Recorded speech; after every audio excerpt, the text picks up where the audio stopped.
ഞാൻ ഇതിലൊരു പ്രത്യേക കാര്യം പറയാൻ വേണ്ടി വന്നതാണ്. അപ്പോൾ ഇതിന് എല്ലാവരും സഹകരിക്കണമെന്ന് ആദ്യമായിട്ട് ഞാൻ ഉണർത്തുകയാണ്. ഞാൻ ഇതിന്റെ കൂടെ ഒരു വീഡിയോ വിടുന്നുണ്ട്. ഇതെല്ലാവരും കണ്ടിട്ടുണ്ടാവും. എന്നാലും കൂടിയിട്ട് ഞാൻ ഒന്നും കൂടി വിടുന്നുണ്ട്. അപ്പൊ ഈ ബിസ്ക്കറ്റ്, ഈ കേക്ക്, റസ്ക് നമ്മളെ കടയിൽ വിൽക്കുന്നുണ്ട്. ഒരുപാട് കടകൾ വിൽക്കുന്നുണ്ട്. ഇപ്പൊ ഇന്നൊക്കെ ഞങ്ങളെ വിൽപ്പന നിർത്തിവെച്ചു. റിട്ടേൺ കൊടുക്കാൻ വെച്ചുക്കണോ എന്നുവെച്ചാൽ ഇന്നലെ രാത്രി കണ്ടോട് കൂടിയിട്ടാണ് പിന്നെ കൊടുക്കൽ നിർത്തി വെച്ചുക്കണോ. ഇന്ന് കൊടുത്തിട്ട് കമ്പനിക്ക് തിരിച്ചു കൊടുക്കണം. ഞാൻ സാധനം വിൽക്കണില്ല. ഇന്ന് ഒന്ന് രണ്ട് ആൾക്കാർ കൊണ്ടുപോയാലും തിരിച്ചു തുറന്നു തരാമെന്ന് പറഞ്ഞിട്ടുണ്ട്. എന്താണെന്ന് വെച്ചാല് അവർക്ക് അത് കണ്ടാൽ ആരും തിന്നോ. അപ്പൊ എന്റെ വീട്ടിൽ ഞാൻ കൊണ്ടുവച്ചിട്ടുണ്ട്. അതും ഞാൻ സ്ഥിതി അതിനാണ് ഒഴിവാക്കാൻ വേണ്ടി വെച്ചാണ്. നമ്മൾ കണ്ടാൽ ഇനി അതാണോ അല്ലേ അത് അതിൽപ്പെട്ടതാണോ എന്ന് നമുക്ക് പറയാൻ പറ്റൂല. പക്ഷെ എന്നാലും നമുക്ക് മാനസികമായിട്ട് അത് ഒരിക്കലും നമുക്ക് ഉപയോഗിക്കാനേ നമുക്ക് പറ്റൂല.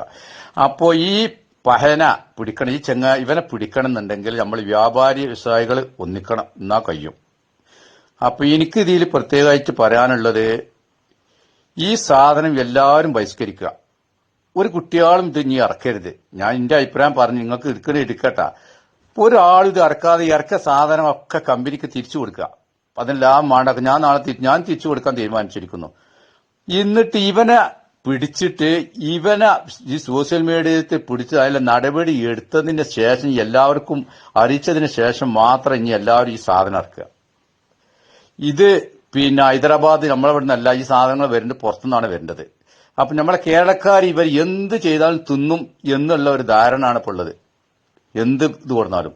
അപ്പൊ അതുകൊണ്ട് അത് തിരുത്താൻ വേണ്ടിയിട്ട് എല്ലാ ഗ്രൂപ്പുകൾക്കും ഇത് ഷെയർ ചെയ്തിട്ട് ഈ സാധനം എല്ലാവരും നിർത്തണമെന്ന് വിനീതമായിട്ട് ഞാൻ പറയണേ. ഇതിപ്പോ നിങ്ങൾ കണ്ടാലും ഏതൊരു വ്യക്തി കണ്ടിട്ടുണ്ടെങ്കിലും എന്താ അതിന്റെ സ്ഥിതി, അവന് യാതൊരു നിലയും വരില്ലാതാണ് ഇപ്പൊ അവനെ ഈ കാണിക്കേണ്ടത്. ആരോ വീഡിയോ എടുത്ത് വിട്ട ആളായാലും ശരി, അവനെ വ്യക്തമായിട്ട് കാണുന്നുണ്ട്. അപ്പൊ ഇതിന്റെ കമ്പനികൾ ഇത് അറിഞ്ഞിട്ട് നമ്മളിപ്പോ ഒന്ന് രണ്ടാൾ പറഞ്ഞുകൊണ്ട് കാര്യമില്ല. ഇത് സാധനം നിർത്തലാക്കുമ്പോൾ ഇതിന്റെ കമ്പനികൾ മൊത്തത്തിൽ ഇതറിയും. അപ്പൊ അവര് ഇത് അന്വേഷണം നടത്തിയിട്ട് അവനെ പിടിക്കും. അല്ലാതെ ഇവനെ ഒരിക്കലും പിടിക്കാൻ കഴിയില്ല. ഇതുമാതിരി എന്തെല്ലാം ചെയ്യുന്നുണ്ടാവും. നമ്മുടെ കേരളത്തിൽ എല്ലാ സാധനം പുറത്തുനിന്ന് വരുന്നുണ്ട്. ഇപ്പൊ ഞാനൊരു കച്ചവടക്കാരനാണ്. അപ്പൊ അതുകൊണ്ട് പ്രത്യേകിച്ച് എല്ലാവരും ഇത് ഒന്ന് ഷെയർ ചെയ്ത് ഇത് അവരുടെ മുന്നിലെത്തിയിട്ട് കമ്പനിക്കാരുടെ മുന്നിൽ എത്തണമെന്നുണ്ടെങ്കിൽ എല്ലാ കമ്പനിക്കാരും റിട്ടേൺ കൊടുക്കണം. അപ്പൊ ഈ വീഡിയോ കാട്ടി കൊടുത്തിട്ടുണ്ട്. ചിലരൊന്നും പറഞ്ഞിട്ടുണ്ടാവില്ല.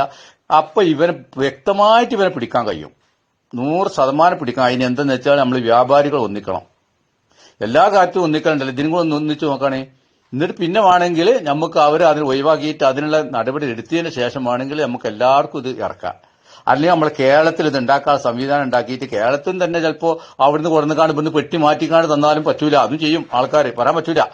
ഏതായാലും ഇത് നിങ്ങൾ പ്രത്യേകിച്ച് ഇത് എല്ലാവർക്കും വേണ്ടിയിട്ട് ഒന്ന് ഷെയർ ചെയ്തിക്കാണ്ട് ഇതിനെ നടപടി എടുക്കാനുള്ള സൗകര്യം എല്ലാ ഗ്രൂപ്പിലും ചെയ്തിട്ട് ചെയ്യണം. എല്ലാ വ്യാപാരി വ്യവസായം ഇവിടെ മാത്രമല്ല, നമ്മൾ വേങ്ങര എന്നല്ല, ഈ ഗ്രൂപ്പ് പല ഗ്രൂപ്പിലുണ്ടല്ലോ. ഒരു ഗ്രൂപ്പിൽ വിട്ടാൽ മറ്റേ ഗ്രൂപ്പ് എത്തും. അങ്ങനെ വിട്ട് എല്ലാ വ്യാപാരികൾക്കും ഈ ഫോട്ടോസ് ഈ വീഡിയോ സഹിതം വിട്ടുകൊടുക്കുക. അത് എനിക്ക് എന്റെ ഒരു വിനീതമായിട്ടൊരു അപേക്ഷയാണ്. ഇതെല്ലാവരും അംഗീകരിക്കുമെന്ന് ഞാൻ വിശ്വസിക്കുന്നു.